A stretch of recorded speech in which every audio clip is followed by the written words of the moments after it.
کبھی سوچا ہے کہ کوئی شاہکار، کوئی ماسٹر پیس بغیر کسی ارادے کی بھی بن سکتا ہے؟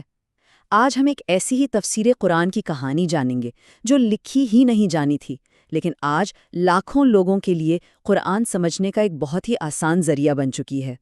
جی ہاں، یہ ہے مفتی محمد تقی عثمانی صاحب کی آسان تفسیر کی داستان، ایک ایسا شاہکار جو بننے کے ارادے سے شروع ہی نہیں ہوا تھا۔ اور سب سے حیران کن بات تو یہ ہے کہ خود مصنف نے کبھی اس کتاب کو لکھنے کا سوچا تک نہیں تھا۔ وہ خود اپنے پیش لفظ میں لکھتے ہیں، بندے کے حاشیے خیال میں کبھی نہیں آیا تھا کہ میں کوئی مفصل تفسیر لکھنے کی جرت کروں۔ تو پھر سوال یہ پیدا ہوتا ہے کہ ایک ایسا کام جس کا کوئی ارادہ ہی نہیں تھا، وہ آخر وجود میں آیا کیسے؟ دراصل اس ہچکچاہٹ کے پیچھے دو بڑی وجوہات تھیں۔ ایک طرف تو تفسیر جیسے بڑے اور نازک کام کے لیے اپنی کم مائیگی کا احساس، اور دوسری طرف یہ کہ ان کے والد مفتی محمد شفیع صاحب کا شاہکار معارف القرآن پہلے سے ہی موجود تھا، تو انہیں لگتا تھا کہ اس کے ہوتے ہوئے کسی نئی تفسیر کی ضرورت ہی کیا ہے۔ لیکن وقت کے ساتھ ایک ایسی ضرورت سامنے آئی جس کا شاید پہلے اندازہ نہیں تھا۔ جو نئی نسل تھی، جو جدید تعلیمی اداروں میں پڑھ رہی تھی، کلاسیکی اردو سے اس کا تعلق وہ ٹوٹتا جا رہا تھا۔ زبان کی اسی دوری کی وجہ سے معارف القرآن جیسی عظیم کتاب کو بھی سمجھنا بہت سے لوگوں کے لیے مشکل ہوتا جا رہا تھا۔ تو اسی مشکل کا حل نکلا ایک بالکل ہی انوکھے طریقے سے۔ حل لکھنے میں نہیں بلکہ بولنے میں سامنے آیا۔ دوستوں نے مشورہ دیا کہ آج کل لوگ پڑھنے سے زیادہ سننا پسند کرتے ہیں، تو کیوں نہ قرآن کے دروس کو ریکارڈ کر لیا جائے۔ اور بس یہیں سے وہ سفر شروع ہوا جو 4 بڑے مراحل سے گزرا۔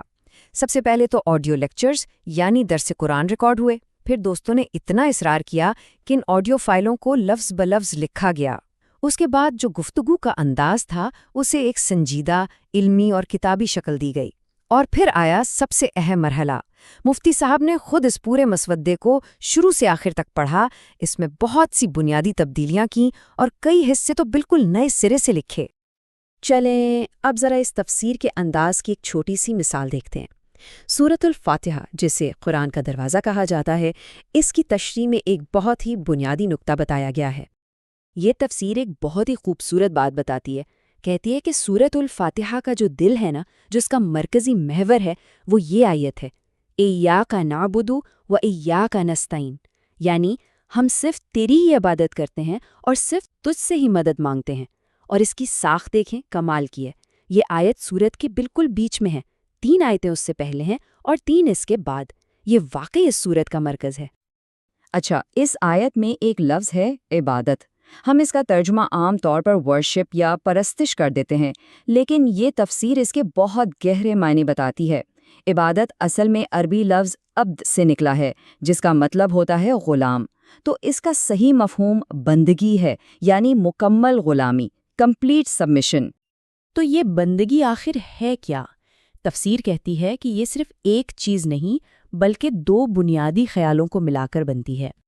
پہلا حصہ تو ہے پرستش، یعنی وہ خاص عبادات جو اللہ نے ہمیں سکھائی ہیں، جیسے نماز، روزہ، حج وغیرہ۔ اور دوسرا حصہ جو اس سے بھی زیادہ بڑا ہے، وہ ہے مکمل اطاعت، مطلب زندگی کے ہر معاملے میں آخری اور غیر مشروط فرمانبرداری صرف اور صرف اللہ کی ہوگی۔ کسی اور کی بات اگر مانی بھی جائے گی تو صرف اس لیے کہ اللہ نے اس کی اجازت دی ہے۔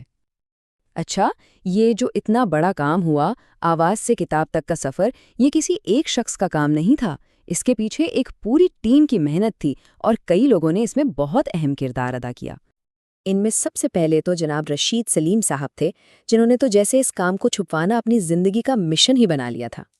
پھر مولانا راشد حسین صاحب نے ان تقریروں کو کتابی شکل دی، آیتوں اور حدیثوں کے حوالے شامل کیے اور پوری ترتیب بنائی۔ اور آخر میں خود مفتی تقی عثمانی صاحب نے اس پر اتنی محنت کی، اتنی گہری نظر ثانی کی کہ یہ کتاب ایسی بن گئی جیسے شروع سے آخر تک ان کے اپنے قلم سے ہی نکلی ہو۔ تو ان سب لوگوں کی محنت کا نتیجہ کیا نکلا؟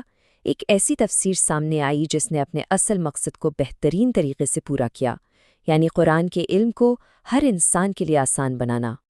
اور یہ ہے اس پورے سفر کی منزل، وہ آواز، وہ تقریر، آخرکار اس خوبصورت کتاب کی شکل میں ہمیشہ کے لیے محفوظ ہو گئی، جو آج ہزاروں لائبریریوں اور گھروں میں موجود ہے۔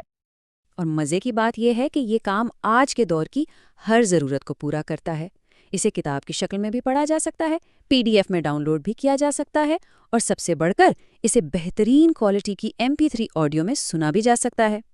یعنی جس آڈیو سے یہ سفر شروع ہوا تھا، وہ آڈیو منزل پر پہنچ کر بھی ساتھ رہی۔ یہ پوری کہانی ہمیں ایک بہت اہم سوال پر لا کر چھوڑتی ہے کہ جدید دور کے نئے ذرائع جیسے آڈیو اور ڈیجیٹل فائلیں ہمارے پرانے اور لازوال علم تک پہنچنے اور اسے سمجھنے کے طریقوں کو کس طرح بدل رہے ہیں۔